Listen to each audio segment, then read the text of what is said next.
everyone, it's Dianne at Minerva. I hope you're all having a fabulous week. And today I'm going to share with you a sew along for this beautiful blouse by Liesl Co. It's the Geneva V-neck blouse, as you can see right here. So we have two styles of sleeve to choose from. We have the long sleeve right here or the lantern 3/4 length sleeve. This is the one that we're going to be making today.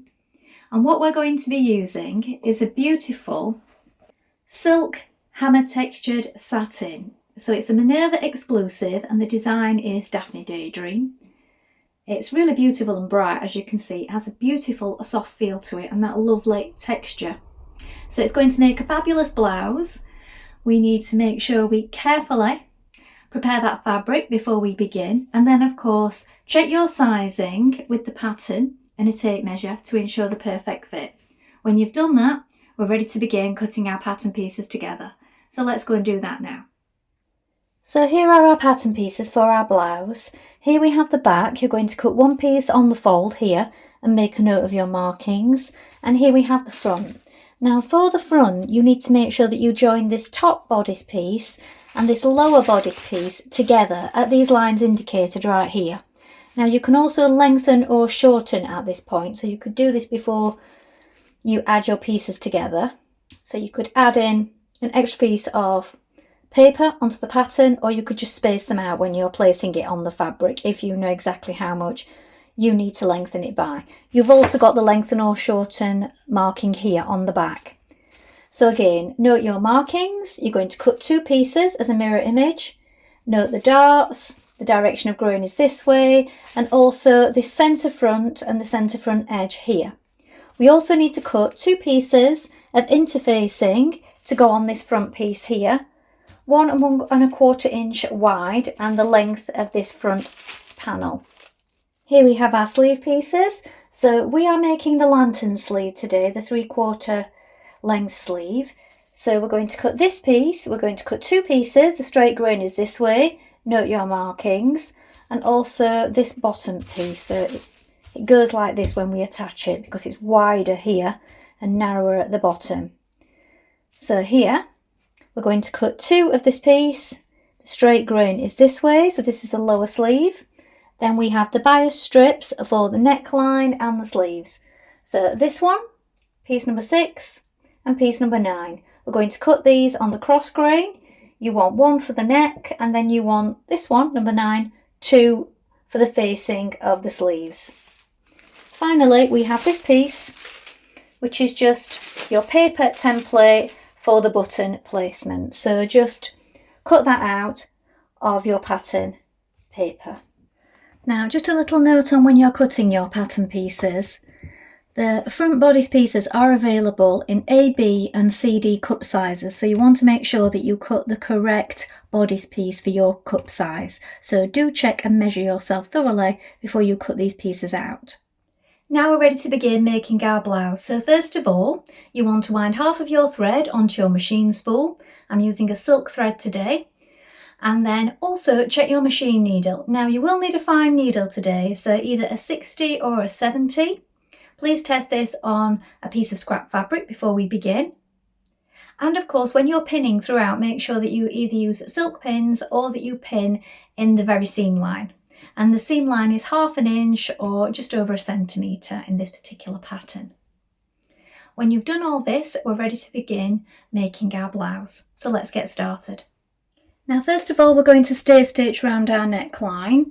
So down the V here at the front, we'll do this 1/4 inch in, or roughly 5 or 6 millimetres. So we want to keep this within our seam allowance. And we're going to do this on both sides, just to stabilise the front.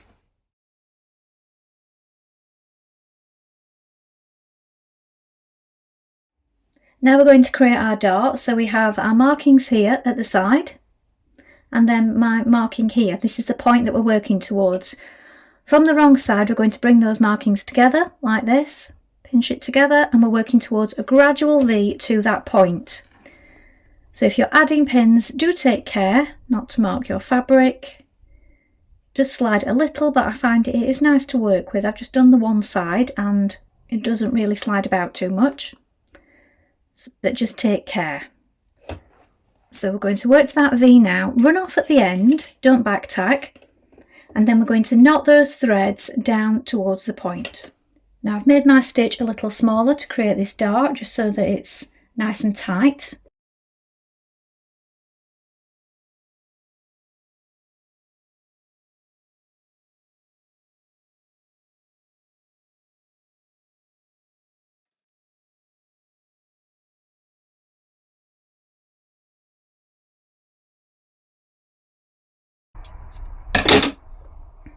Gently press it down flat and repeat on the other side.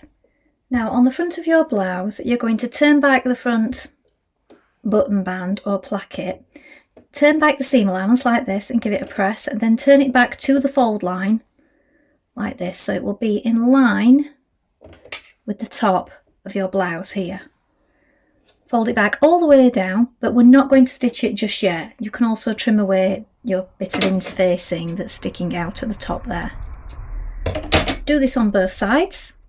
Now fold your back piece in half, right sides facing, like this. We're working from the centre back. We're stitching from the marking here down to this circle just here. So this is to create our back pleat.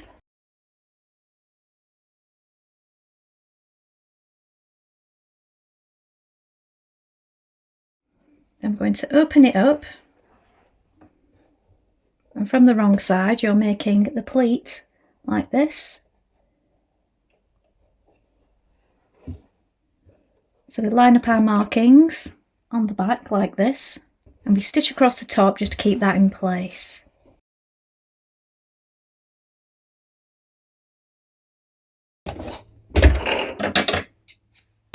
Now we're also going to do a line of stay stitching around that back neck. So again, 1/4 of an inch away from the raw edge.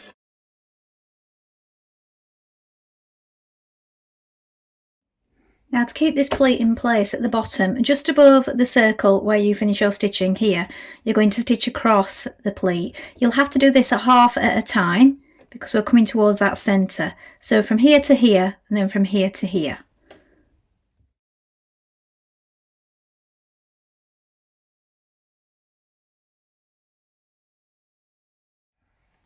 Now pin your front to your back at the shoulders like this. So again, I've placed my pin in the seam line like this. We're going to stitch in place with a 1/2 inch seam allowance. So if you're used to working in centimetres, this is just over a centimetre.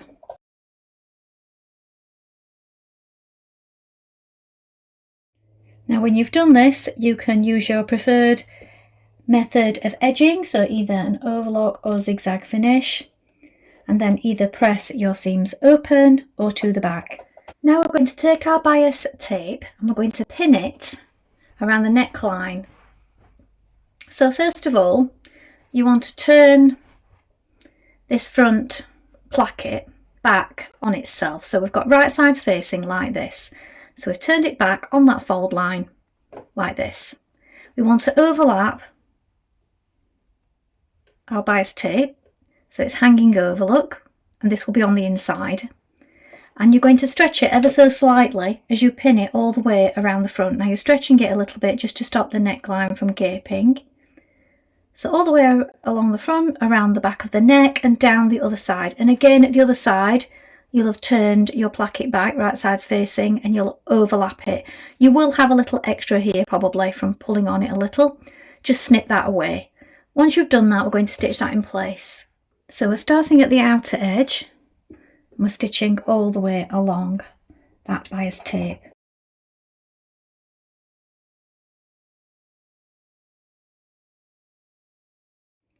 Press the facing outwards and understitch. So we do this a couple of millimetres away from this edge here.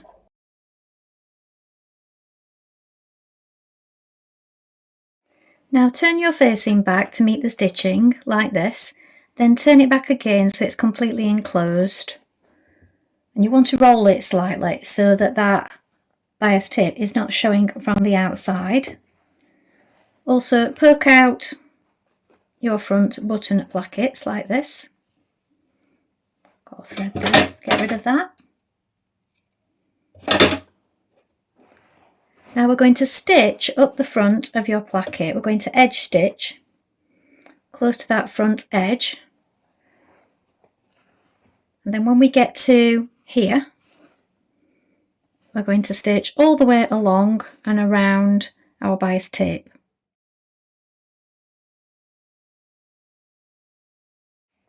Now pivot when you get to the top of the button placket like this. So we're 1/4 of an inch away from the edge, and we're going to carry on now around the neckline.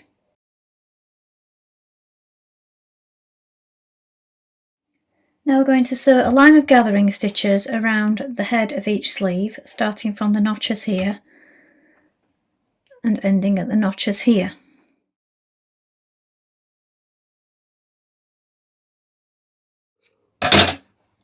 Once you've done this, repeat with the second row. Now you're going to pin your sleeve around the armhole, so you want to make sure that you line up the double notches and the single notch with the front and back. There is also a central notch which lines up with the shoulder point just here.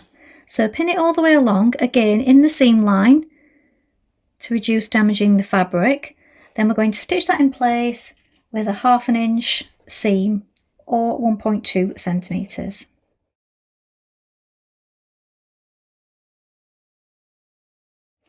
Now you want to make sure that there are no obvious puckers or gathers anywhere. So we've pulled on our gathering stitches and we've just eased that out across the whole length of the sleeve. And using your fingers to manipulate it, you make sure that it all lies smooth as you are stitching.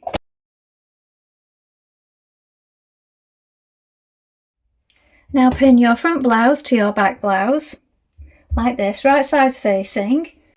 We're going to stitch along here, along the sleeve, past the underarm and down the side with a 1/2 inch seam or 1.2 centimetres. Once you've done that, you can use your preferred method for finishing, either overlock or zigzag finish, and press the seam towards the back.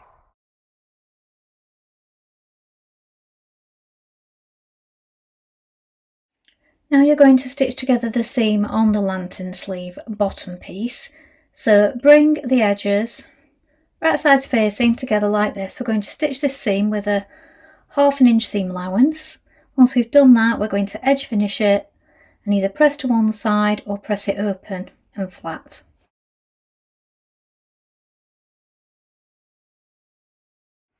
Now you're going to add on your lantern sleeve.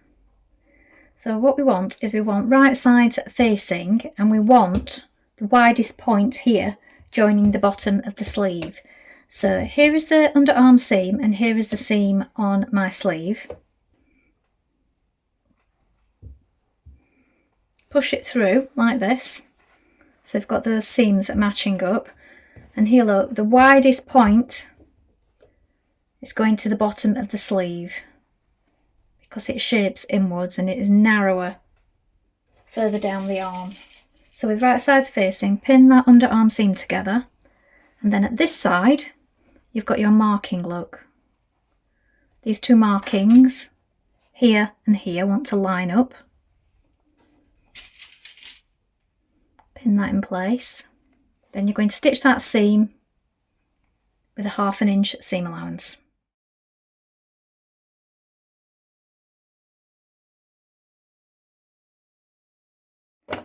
Now sew the short edges of your armhole binding pieces together.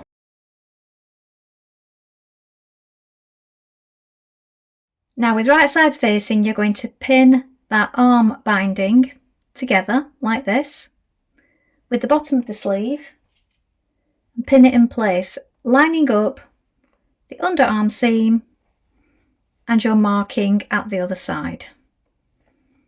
Stitch in place.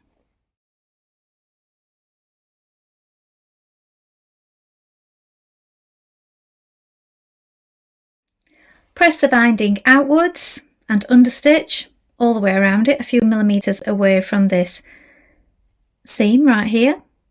Then when you've done that, we're going to turn it in. Press the raw edge to the stitch line, turn it in again, so that all of the binding is on the inside like this. Just let it roll a little so it's not showing from the outside, and stitch that with a top stitch all the way around. Now personally I'm finding this easier to stitch in place from the inside. Now we're going to do our hem. Now there are two ways you can do this. You can sew a line of stitching 5/8 of an inch up from the bottom to act as a guide, then press it up, and we're going to double roll it. So we're doing a double fold. You don't need to do this if you're confident in doing that. So you can pin it first, press it, but with it being this fabric, it doesn't lend as well to pressing and staying in place.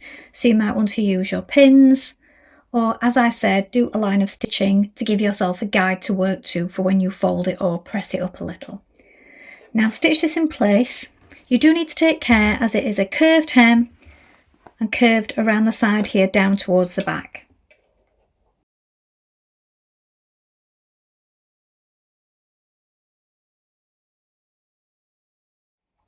Now place your buttonhole placket template in place. So we place this on once we're finished and mark the buttonholes with either chalk or pins on the wearer's right hand side. Let's make our buttonholes now. Then once we've done this, we will add on our buttons. Now to sew the buttons on, I always like to do the top one first, and then do that one up, and then we can mark the position for the next one. And I think this just helps keep them lined up nicely, rather than doing all of them at once and then finding that you've got one that's not quite in the right place.